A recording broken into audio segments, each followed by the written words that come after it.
On a cozy farm at the beginning of spring, one farmer overlooks the birth of all the animals.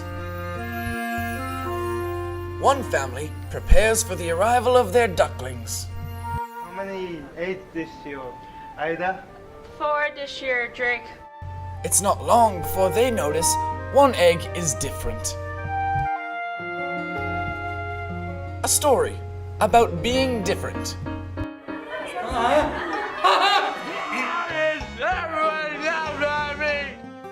About a mother's love. You must learn how to get along. Come join us down on the farm.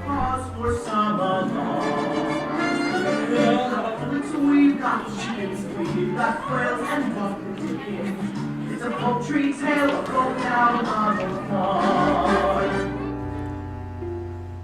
Where the most special thing is being different. Just different.